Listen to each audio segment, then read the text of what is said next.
83세 어머니, 자신의 아들을 죽이다. 충격적인 자백. 광둥성에서 46세 남성이 자택에서 사망한 채 발견된 충격적인 사건이 발생했습니다. 더 충격적인 사실은 범인이 피해자의 친어머니인 83세 노인이라는 점입니다. 재판에서 어머니는 자신의 범행을 솔직히 인정했지만 모두를 더 놀라게 한 것은 그녀가 자신이 한 일에 대해 전혀 후회하지 않는다고 선언한 것입니다. 그럼 어머니가 자신의 자식을 잔인하게 죽이게 된 이유는 무엇일까요? 그리고 왜 사람들은 그녀의 행동을 용서했을까요? 오늘의 영상에서 이 사건의 자세한 내용을 함께 알아보시죠. 실제 범죄 사건을 2D 스타일로 각색한 작품입니다. 5월 9일, 광둥성 경찰은 83세 노인 황 씨로부터 갑작스러운 전화를 받았습니다. 전화에서 황 씨는 자신이 46세의 친아들 레 씨를 살해했다고 자백했습니다. 이 사실은 경찰뿐만 아니라 주변 사람들까지도 큰 충격을 주었고 쉽게 믿을 수 없는 일이었습니다. 레 씨는 건강한 중년 남성이었고 반면 황 씨는 이미 노쇠하여 성인 남성을 해칠 힘이 없는 것처럼 보였습니다. 그러나 놀랍게도 황 씨는 이 범행을 치밀하게 계획한 것으로 드러났습니다. 황 씨의 진술에 따르면 그녀는 오랫동안 아들을 죽일 계획을 세워왔습니다. 사건이 발생하기 전 오랜 시간 동안 황 씨는 지역 병원에 지속적으로 방문했습니다. 그녀는 단순히 진료를 받기 위해 병원을 찾은 것이 아니라 매번 방문할 때마다 의사에게 수면제를 더 처방해 달라고 부탁했습니다. 약을 집으로 가져온 후 황 씨는 아들에게 들키지 않기 위해 그것들을 칼슘 보충제 병에 몰래 숨겼습니다. 시간이 지남에 따라 황 씨는 70개 이상의 수면제를 비밀리에 모아 아들을 죽일 계획을 준비했습니다. 그녀는 이 잔인한 행위를 실행하기 위해 세밀하고 신중하게 계획을 세우고 기회를 기다렸습니다. 사건이 발생한 그날, 레 씨가 집에 없을 때 황 씨는 미리 준비해 둔 계획을 몰래 실행에 옮겼습니다. 그녀는 그동안 모아둔 수면제 76알을 꺼내 하나하나 부수기 시작했습니다. 이후 황 씨는 수면제를 아들의 밥에 섞고 약간의 꿀과 물을 넣어 혼합한 후 아들에게 직접 먹였습니다. 얼마 지나지 않아 레 씨는 강력한 수면제의 효과로 깊은 잠에 빠졌습니다. 이때 황 씨는 미리 계획한 잔인한 행위의 다음 단계를 실행하기로 결심했습니다. 그녀는 오래된 면 방석을 찾아 레 씨의 얼굴 위에 부드럽게 놓고 이미 노쇠한 손으로 천천히 방석을 눌러 그의 숨을 막으려 했습니다. 이 행동은 겉으로는 차분해 보였지만 실제로는 자신이 키운 아들에게 손을 대고 있는 어머니의 고통과 내적 갈등이 담겨 있었습니다. 그러나 예상치 못한 일이 벌어졌습니다. 깊은 잠에 빠졌음에도 불구하고 레 씨는 갑자기 몸부림치며 질식에 저항했습니다. 성인 남성인 레 씨의 힘은 83세 노인인 황 씨보다 훨씬 강했기 때문에 그녀는 계획을 계속 진행할 수 없었습니다. 당황한 황 씨는 집안에서 실크 스카프를 찾아 레 씨의 목에 단단히 감았습니다. 확실히 하기 위해 황 씨는 레 씨의 코와 입을 손으로 막았습니다. 이번에는 레 씨가 몇 번 약하게 몸부림친 후 더 이상 저항하지 못하고 점차 숨을 멈췄습니다. 사실 황 씨는 자신이 끔찍한 범죄를 저질렀다는 것을 완전히 인식하고 있었습니다. 잔인한 행동을 끝낸 직후 그녀는 도망치거나 죄를 숨기지 않았습니다. 대신 그녀는 스스로 전화를 걸어 경찰 긴급 신고 번호 110으로 자수했습니다. 그 전화에서 그녀는 차분하게 자신이 아들을 죽였다고 인정했는데 이는 누구에게도 믿기 힘든 행동이었습니다. 경찰이 현장에 도착했을 때 그들은 레 씨가 침대에 누워 움직이지 않는 것을 발견했습니다. 그들은 레 씨의 상태를 확인했지만 더 이상 생명 징후는 없었습니다. 의료진은 즉시 레 씨가 사망했다고 결론지었습니다. 이후 부검을 통해 레 씨의 사망 원인이 기계적 질식에 의한 것이라는 사실이 밝혀졌으며 이는 황 씨가 사용한 실크 스카프에 의한 외력의 결과였습니다. 신문실에서 황 씨는 자신의 죄를 회피하거나 부정하지 않았습니다. 그녀는 아들을 살해한 과정의 세부 사항을 솔직하게 설명했습니다. 그녀의 진술은 조사관들을 놀라게 했습니다. 사건의 심각성으로 인해 수사관들은 사건을 곧바로 배트유 구 검찰로 넘겨 법률에 따라 처리하기로 했습니다. 2달 후 수사가 완료되었고 황 씨는 고의적 살인 혐의로 공식 기소되었습니다. 사건은 즉시 법정 절차에 따라 재판으로 넘겨졌습니다. 사건의 복잡성과 충격적인 성격으로 인해 배트유 구 검찰과 법원은 모든 재판 절차가 신중하고 공정하게 진행되도록 긴밀히 협력하기로 결정했습니다. 재판에서 황 씨는 피곤한 모습으로 나타났으며 그녀의 눈에는 후회의 빛이 가득했습니다. 그녀의 말은 법정에 있는 모든 사람을 침묵하게 했으며 어머니의 고통에 공감하게 만들었습니다. 하지만 모두가 의문을 가졌습니다. 그녀가 정말로 아들을 그렇게 사랑했다면 왜 아들을 죽이려 했을까요? 판사는 그녀의 진술을 들으며 곧바로 단호하지만 궁금한 질문을 던졌습니다. 정말로 아들을 사랑한다면 왜 그의 삶을 직접 끝내려 했나요? 이것이 당신과 아들에게 가장 좋은 해결책이라고 생각하셨나요? 그 질문을 받고 황 씨는 잠시 침묵하며 그동안 있었던 일들을 되새기는 듯 보였습니다. 잠시 후 그녀는 깊게 한숨을 쉬며 얼굴이 어두워지고 무기력하고 절망적인 목소리로 말했습니다. 그 아이를 이렇게 불행한 세상에 태어나게 한 것은 제 잘못입니다. 저는 그 아이에게 너무 많은 빚을 졌습니다. 더 이상 그가 고통받게 하고 싶지 않았습니다. 황 씨의 진술에 따르면 레 씨는 조산아로 태어났고 태어날 때부터 의사들은 뇌 발달에 이상이 있다는 징후를 발견했다고 합니다. 여러 번의 검사와 진단 끝에 황 씨의 가족은 레 씨가 지능에 심각한 영향을 미치는 다운 증후군을 앓고 있다는 사실을 알게 되었습니다. 그러나 그것뿐만 아니라 레 씨는 또한 구루병을 앓고 있어 그의 신체가 정상적으로 발달하지 못했습니다.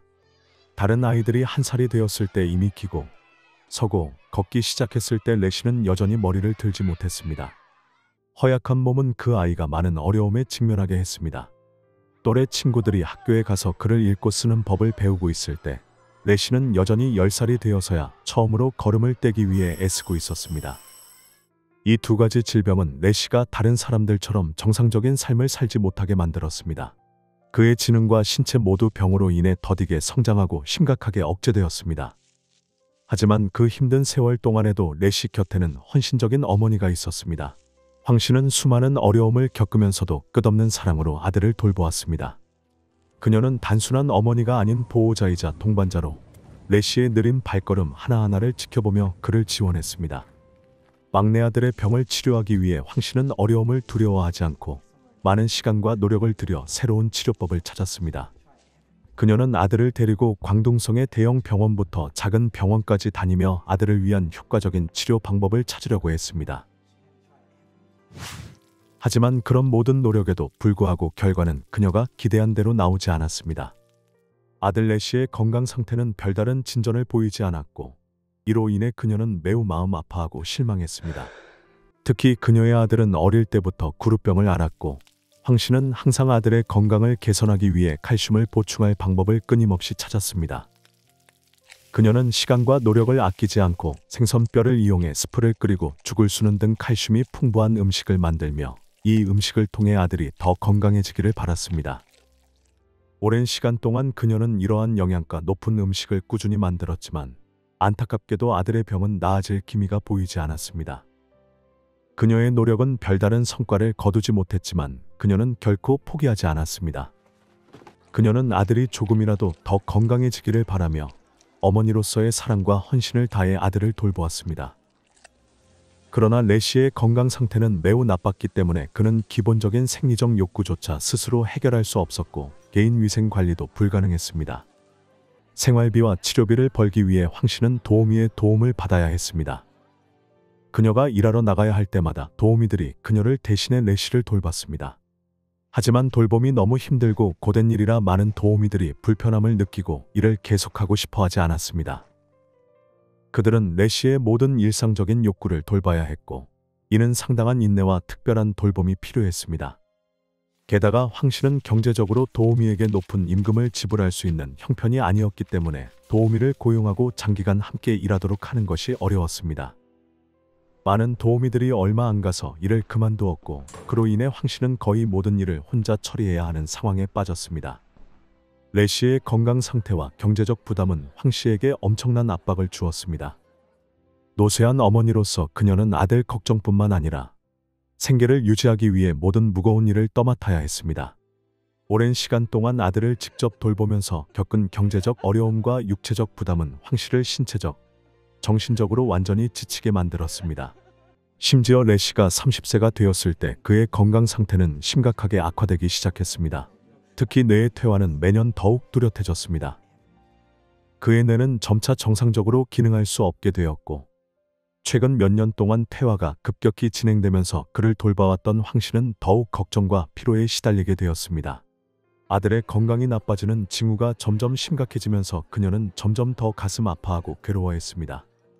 그의 뇌뿐만 아니라 엉덩이 주변의 근육도 점차 위축되었습니다. 이로 인해 그는 스스로 일어날 수 없었고 결국 오랜 시간 동안 침대에 누워 지내야 했습니다. 너무 오랜 시간 누워있다 보니 레시의 몸에는 심각한 욕창이 생기기 시작했습니다. 이 욕창은 고통을 유발할 뿐만 아니라 가려움까지 동반해 그의 고통을 매 순간 더 가중시켰습니다. 이 시점에서 황 씨는 이미 노년에 접어들었고 그녀의 건강도 점점 악화되고 있었습니다. 그녀는 나이로 인한 신체적 피로뿐만 아니라 고혈압과 심장질환 진단도 받았습니다. 그럼에도 불구하고 아들이 옆방에서 고통스러운 신음을 내는 소리를 들을 때마다 그녀의 마음은 아들과 다를 바 없는 고통으로 가득 찼습니다. 그녀는 자신이 레시가 겪는 모든 고통을 함께 느끼고 있지만 아들을 도울 수 없다는 무력감에 빠졌습니다. 그녀의 건강이 점점 악화되면서 이전에 쉽게 해왔던 아들을 돌보는 일들이 이제는 그녀에게 버거운 일이 되었습니다. 그녀는 자주 겪는 통증과 피로로 인해 더 이상 예전처럼 레시를 돌볼 수 없게 되었습니다. 그럼에도 불구하고 황 씨는 몸 상태가 조금이라도 나아지면 기꺼이 자신의 건강이 악화된 상황에서도 막내 아들을 돌보기 위해 애썼습니다. 그녀는 아들이 혼자 고통을 겪는 것을 보고 싶지 않았고 그 때문에 그녀는 매번 스스로의 한계를 넘어 아들을 돌보려 했었습니다. 그러던 어느 날 레시의 상태가 더 악화되어 그는 너무 고통스러워 음식을 삼킬 수도 없게 되었습니다. 황 씨가 아들에게 숟가락으로 밥을 먹이려 했지만 그는 여전히 음식을 먹을 수 없었습니다. 이 모습을 보며 황 씨는 무력감에 빠져 밥그릇을 내려놓고 한숨을 쉬며 말했습니다. 아들아, 밥 먹는 것조차 이렇게 힘든데 살아있는 것이 무슨 의미가 있겠니? 그녀의 말은 끝없는 고통을 겪고 있는 아들을 지켜보는 절망과 깊은 슬픔을 반영하고 있었습니다. 그 당시 황 씨는 막내 아들의 미래에 대해 항상 걱정했습니다. 그녀는 자신이 죽고 나면 누가 레시를 돌볼지 자문했습니다.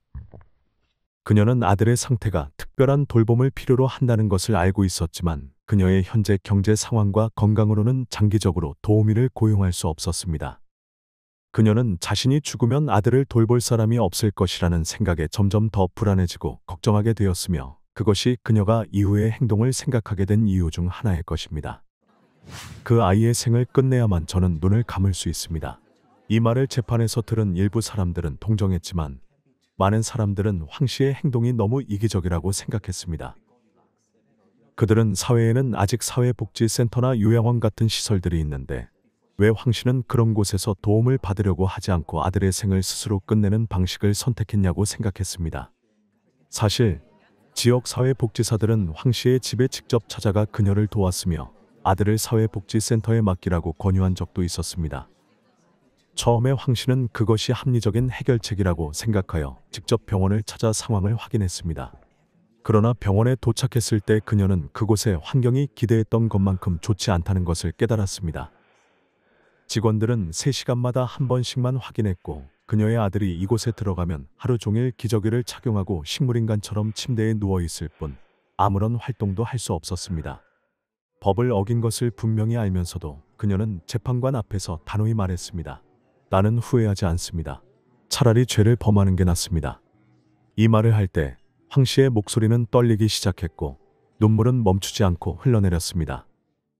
83세의 나이에 그녀는 자신의 시간이 얼마 남지 않았고 건강이 악화되어 죽음이 가까워지고 있다는 것을 알고 있었습니다. 아들이 고통과 무기력 속에서 사는 것보다는 그녀는 그가 남은 존엄성을 지키며 떠나도록 선택했습니다. 이 사건은 잔인해 보이지만 그 안에는 한 어머니의 강한 사랑이 담겨 있습니다. 바로 그 사랑이 경찰관들, 판사 그리고 재판에 참석한 사람들 모두를 감동시켰고 많은 이들이 이 고통스러운 희생 앞에서 눈물을 참지 못했습니다. 이때 판사는 질문을 이어갔습니다. 가족 중에 그를 돌볼 다른 사람이 없나요? 황 씨에게는 또 한 명의 아들이 있었고 그는 신체적, 정신적으로 모두 건강하며 돈을 벌 수 있는 능력이 있었습니다. 그녀가 사망하더라도 법적으로 형이 동생을 돌볼 책임이 있었습니다. 그러나 황 씨는 단호하게 말했습니다. 안 됩니다. 저는 제 큰아들에게 이 큰 짐을 떠넘길 수 없습니다. 그것은 그의 인생을 망치게 될 것입니다. 46년 동안 어머니로서 황 씨는 막내 아들을 돌보기 위해 엄청난 고난을 견뎌야 했습니다. 신체적인 피로는 어쩌면 별것 아니었을지 모르지만 그동안 정신적으로 그녀를 짓눌렀던 압박감은 아무도 이해할 수 없을 것입니다. 지난 몇 년 동안 황 씨는 육체적으로나 정신적으로 완전히 지쳤고 거의 상상할 수 없는 고통과 압박을 견뎌왔습니다. 황 씨는 이 부담을 큰아들에게 맡기고 싶지 않았습니다. 그녀는 자신이 막내 아들을 이 세상에 데려왔기 때문에 모든 책임을 자신이 져야 한다고 믿고 있었습니다. 황 씨가 이런 극단적인 행동을 했다는 것은 아무도 예상하지 못한 일이었습니다.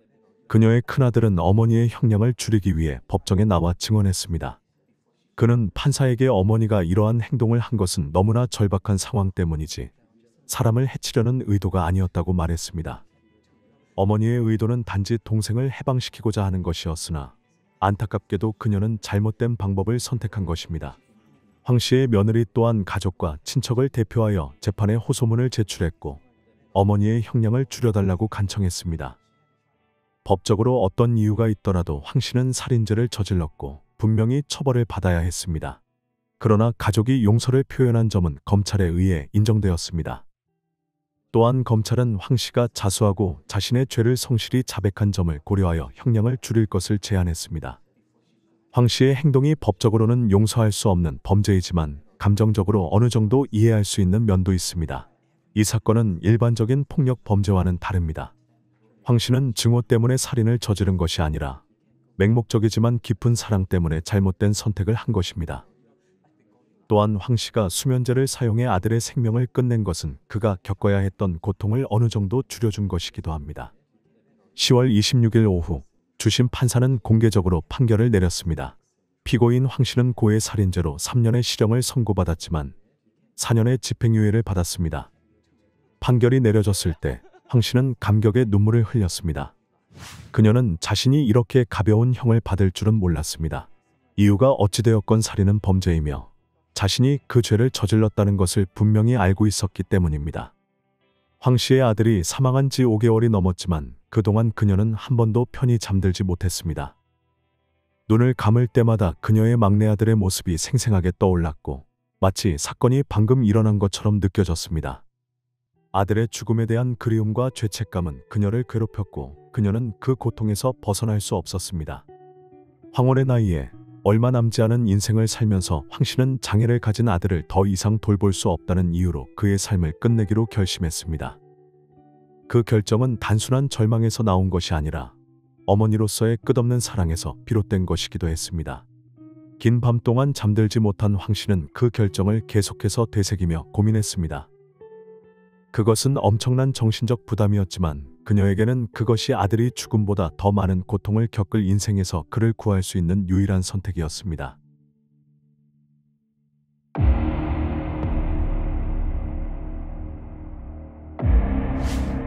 사귄 지 불과 13일 만에 그녀가 그의 청혼을 거절한 후 남자는 군중 앞에서 소녀를 치명적으로 공격했다.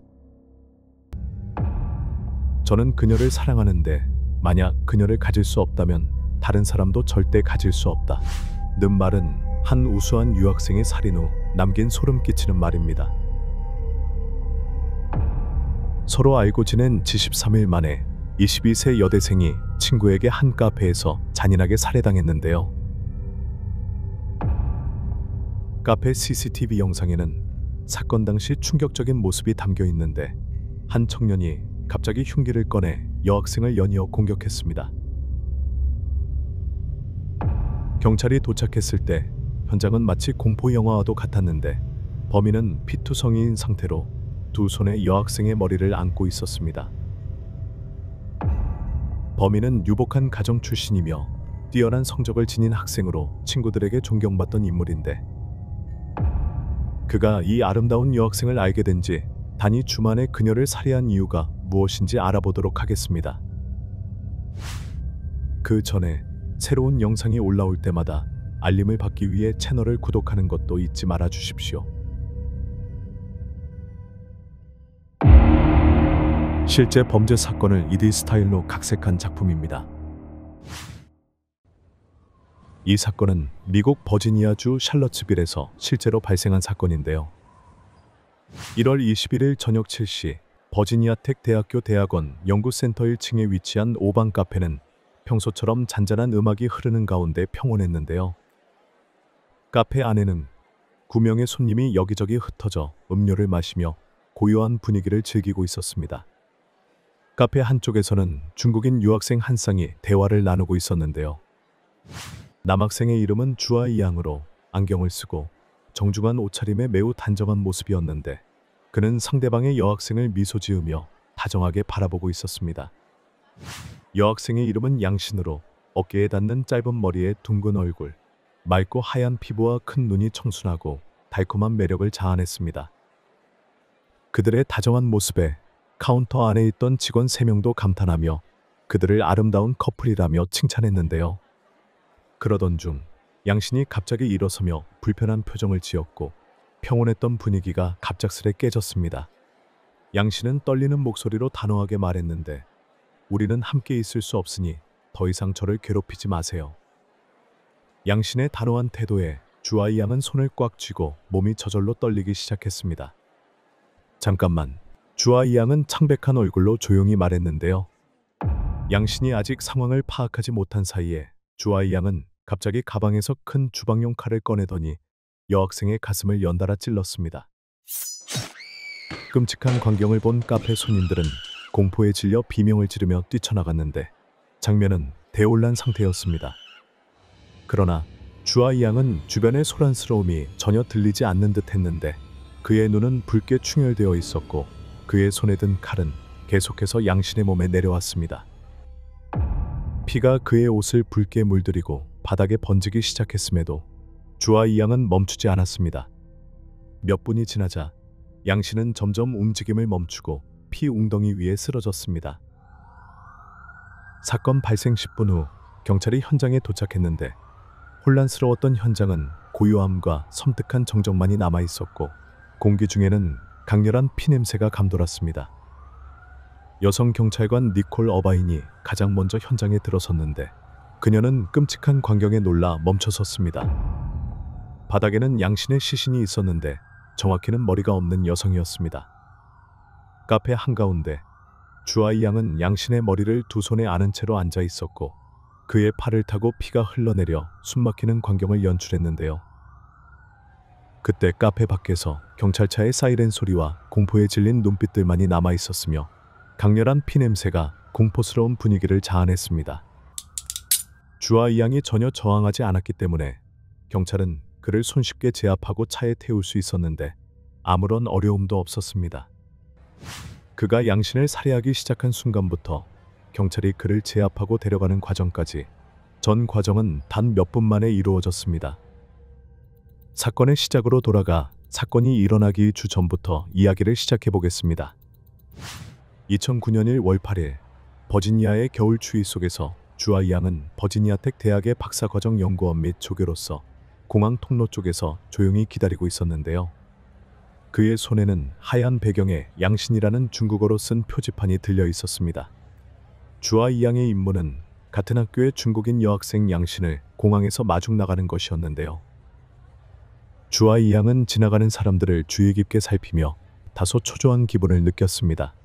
그는 그녀가 우수한 성적과 명성을 가진 학생이라는 이야기를 들었지만 직접 만난 적은 없었는데요. 갑자기 안녕하세요. 저는 양신이에요. 라는 청아한 목소리가 들려왔습니다. 그의 앞에 짧은 머리를 한 키 큰 여학생이 달콤한 미소를 띠고 서 있었습니다. 주아이 양은 순간 당황하여 더듬거리며 인사했는데 그녀의 빛나는 눈동자를 바라보며 떨리는 가슴과 함께 그녀에게 존경심이 생겼습니다. 양신은 이제 막 22세가 되었는데 베이징의 학자 가정에서 태어났습니다. 그녀의 부모님과 조부모님 모두 어릴 때부터 교육을 받은 분들이었으며 어릴 적부터 그녀에게 학구열과 자립심을 심어주셨습니다. 양신은 교육적인 환경에서 자라면서 일찍이 총명하고 예리한 성격을 드러냈으며 항상 학업 성적이 뛰어났습니다. 2008년에 양신은 캐나다의 메모리얼 뉴펀들랜드 대학교에서 3년 만에 회계학 과정을 마쳤습니다. 보통은 4년이 걸리는데도 불구하고요. 특히 그녀는 단순히 학업을 마친 것만이 아니라 캐나다 영주권을 획득하기도 했습니다. 거기서 멈추지 않고 양 씨는 스스로에게 도전하며 GMAT 경영학 대학원 경제 및 경영관리 프로그램에 지원했는데요. 이는 모든 학생들이 쉽게 할 수 있는 일이 아니었으며 이러한 성과는 양신의 탁월한 의지와 능력을 증명해 줍니다. 뛰어난 자질 덕분에 양신 2008년에 미국 버지니아텍 대학교의 회계학 석사과정 합격 통보를 받았는데요. 합격 소식을 들었을 때 그녀는 캐나다에서 공부 중이었지만 곧바로 미국으로 가지 않고 가족을 만나기 위해 베이징으로 돌아가기로 했습니다. 2008년 10월, 양 씨는 어머니와 함께 티베트로 여행을 떠났는데요. 두 모녀는 따뜻한 순간들을 즐기며 장대한 산의 경치를 감상하고 독특한 문화유산을 탐험했습니다. 양 씨는 이 여행에서 사랑하는 어머니와 함께한 순간들을 많은 사진으로 남겼는데 그녀는 이 여행이 모녀의 마지막 여행이 될 줄은 전혀 예상하지 못했습니다. 2009년 1월 초, 양 씨는 짐을 정리하고 미국으로 떠날 준비를 했는데 미래에 대한 기대감으로 가득 차 있었습니다. 그러나 그녀는 이 여정이 운명의 전환점으로 이끌게 될 줄은 몰랐으며 주아이 양이라는 남자가 그녀의 인생을 영원히 바꿀 것이라는 사실도 알지 못했습니다. 주아이 양이 공항에서 양 씨를 마중 나온 후 두 사람은 택시를 타고 학교로 돌아가기로 했습니다. 택시 안에서 양 씨는 끊임없이 대화를 이어갔고 그녀의 얼굴은 밝은 미소로 가득 찼습니다. 양 씨는 활발하고 외향적인 성격을 가졌고 사람들과 쉽게 어울리는 반면 주아이 양은 조용하고 말수가 적으며 여성과 대화하는 데 서투른 성격이었습니다. 그래서 양신이 즐겁게 이야기를 나누는 모습을 보면서 주아이 양은 미소 지으며 경청했는데 가슴속에는 기쁨이 넘쳤습니다. 가는 길에 양신은 주아이 양에게 버지니아텍 대학교에서의 생활에 대해 계속 물었는데 수업부터 동아리 그리고 과외 활동에 이르기까지 궁금해했습니다. 두 사람 모두 낯선 미국 땅에서 온 중국인 유학생이었기에 처음 만남부터 서로에게 공감과 친근함을 느꼈습니다. 택시가 학교에 도착했을 때 주아이 양은 떠나기 아쉬웠는데 그래서 그는 자신의 전화번호를 양신에게 주며 어려운 일이 생기면 언제든지 연락하라고 말했습니다. 사실 몇 시간 후 양신은 주아이 양에게 도움을 요청하며 전화를 걸었는데요. 기숙사가 아직 열리지 않아 양신은 갑작스럽게 머물 곳이 없는 상황에 놓였던 것입니다. 잠시 고민한 끝에 양신은 주아이 양에게 전화를 걸기로 결정했는데 그곳에서 아는 사람은 그가 유일했기 때문입니다. 전화 건너편에서 그녀의 목소리를 들은 주아이 양은 놀라고 기뻤는데 즉시 돕기로 했습니다. 양신에게 적합한 거처를 생각하려고 했지만 짧은 시간 안에 마땅한 장소를 찾을 수 없었는데요. 결국 주아이 양은 양신에게 며칠 동안 자신의 집에서 머물며 안정된 후 장기 거처를 찾아보라고 제안했습니다. 양신은 주아이 양을 신뢰했기 때문에 망설임 없이 동의했습니다. 양신의 동의를 받자 주아이 양은 심장이 두근거렸는데 사실 첫눈에 그는 이 사랑스러운 여학생에게 마음이 끌려 감정이 생기기 시작했습니다. 양신과 한 지붕 아래에 산다는 것은 주아이 양에게 행복과 설렘을 동시에 안겨주었는데요. 주아이 양은 대학 시절 내내 학업에 집중했기 때문에 연애 경험이 전혀 없었습니다. 함께 생활한 4일 동안 두 사람은 빠르게 가까워졌는데 주아이 양은 늘 사려 깊고 작은 일에도 양신을 도와주려 했습니다. 양신에게 주아이 양은 믿을 만한 고향 친구이자 미국에서 처음 만난 사람이었습니다. 양신은 주아이 양을 차분하고 친절한 사람으로 여겼고 순진한 마음으로 그를 믿을 수 있는 친구로 생각했는데 이국 땅에서의 소중한 친구라고 느꼈습니다. 심지어 학교 서류에 비상 연락처를 기입할 때 어머니의 전화번호 외에도 주아이 양의 번호를 추가할 만큼 신뢰했습니다. 그녀가 새로운 친구를 전혀 거리낌 없이 완전히 믿고 있었는데요. 그러나 주아이 양의 감정은 다른 방향으로 흘러갔는데 그는 두 사람이 연인처럼 식사를 하고 영화를 보는 등 모든 것을 함께하는 것처럼 느꼈습니다.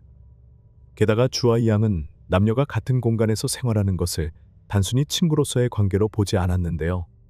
그에게 있어 한 여성이 자신의 집에서 함께 지내는 것은 그녀 역시 자신에게 감정을 가지고 있다고 생각하게 하는 신호로 받아들였습니다.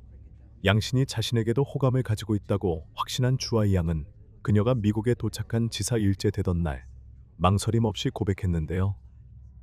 주아이 양은 양신에게 감정을 표현하는 것이 당연하다고 생각했습니다.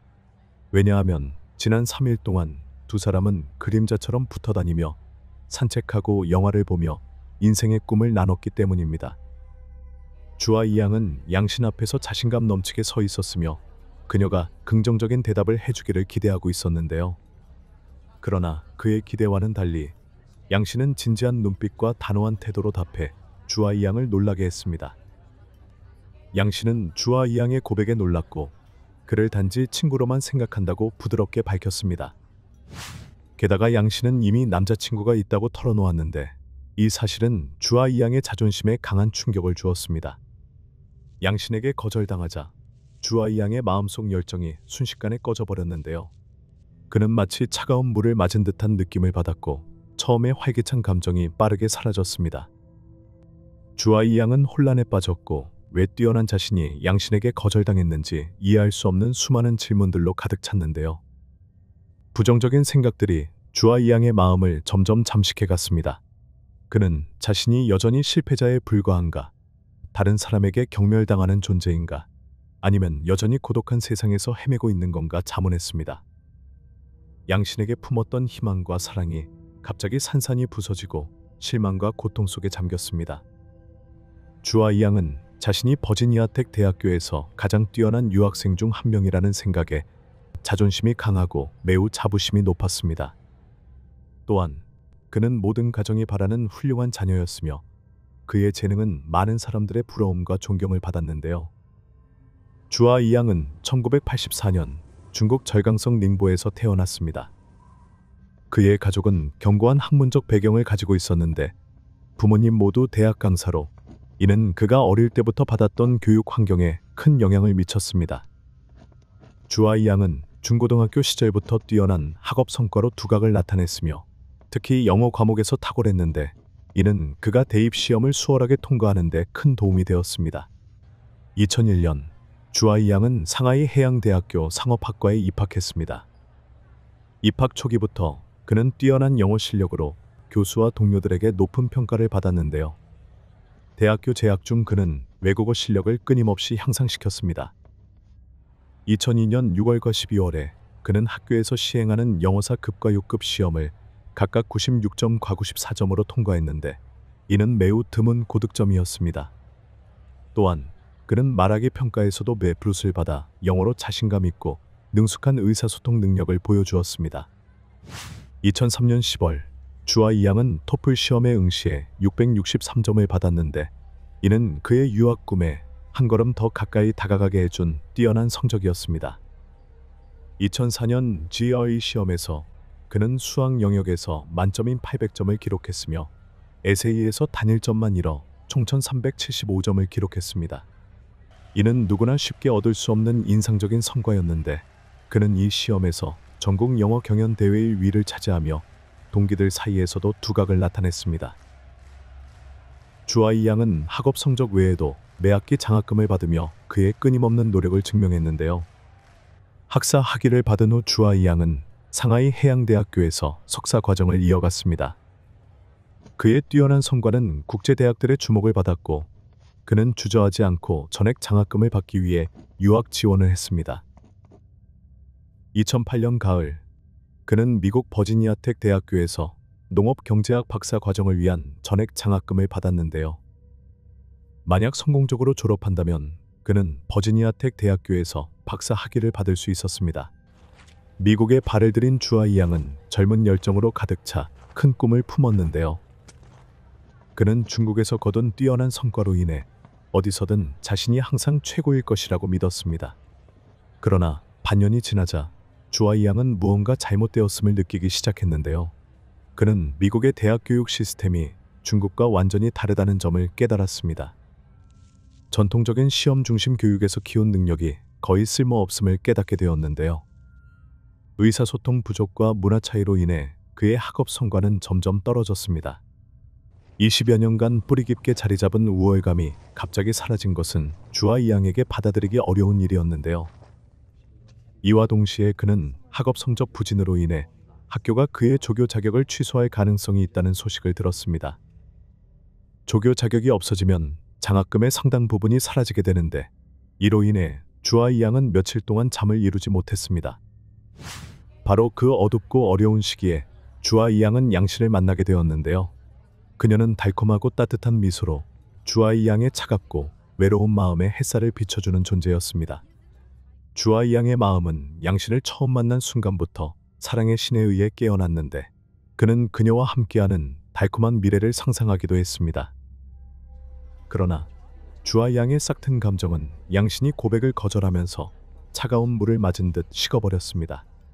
비록 거침없이 거절당해 창피한 마음이 들었지만 주와 이양은 희망을 버리지 않고 끈질기게 노력했는데요.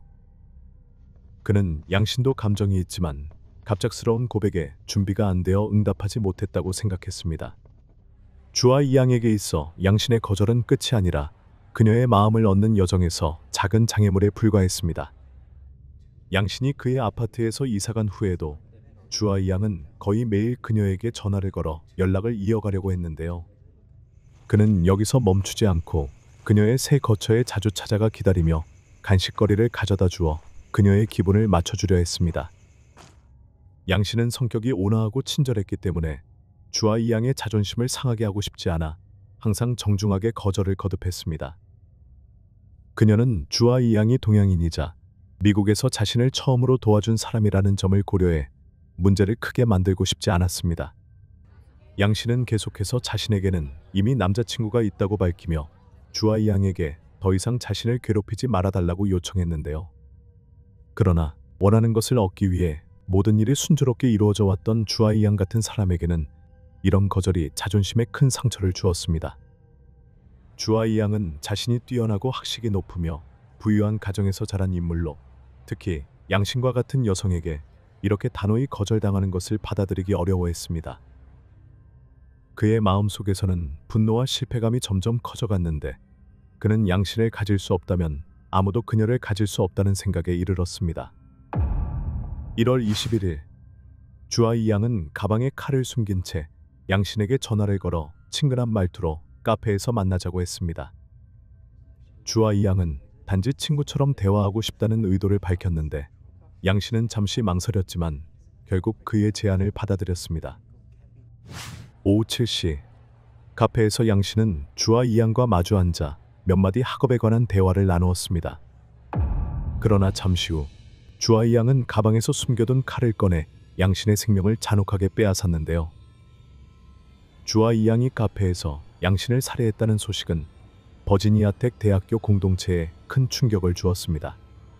사건은 너무 갑작스럽게 일어나 주와 이양과 접촉했던 사람들은 눈앞의 일이 믿기지 않았습니다. 주와 이양은 대학원 과정 동안 친구들과 교수님들에게 성실하고 우수한 학생으로 평가받았는데 특히 뛰어난 영어 실력을 가지고 있었습니다. 주와 이양과 같은 기숙사 근처에 살던 한반 친구는 그가 침착하고 사려 깊으며 주변 사람들에게 항상 좋은 태도를 보였다고 말했는데요.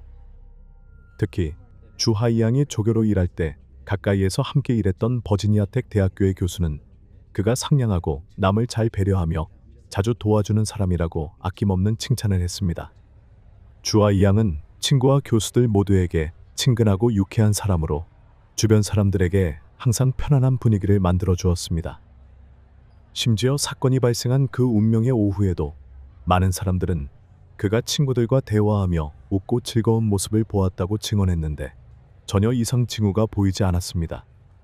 살인 소식이 전해지자 모두가 충격을 받았고 주와 이양이 그러한 잔혹한 범죄를 저지를 수 있다는 사실을 믿을 수 없었습니다.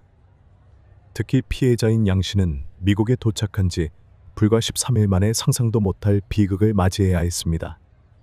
주와 이양의 한 학우는 사건 발생 10일 전만 해도 주와 이양이 양신에게 강한 호감을 가지고 있으며 그녀의 남자친구가 되고 싶다고 말한 적이 있다고 밝혔습니다. 버지니아텍 대학교 전자공학과 학생인 샤타오는 주와 이양이 특별한 점은 없는데 항상 다른 사람에게 관심을 보이는 평범한 남자라고 말했습니다. 또 다른 학생은 주와 이양을 온순하고 예의 바른 사람으로 보고 의심스러운 행동을 한 적이 없다고 말했습니다. 그러나 모든 사람이 주와 이양에 대해 긍정적인 의견을 가진 것은 아니었는데요. 그의 하숙 주인인 윌 시건은 주와 이양을 공격적이고 무례한 사람이라고 평가했습니다.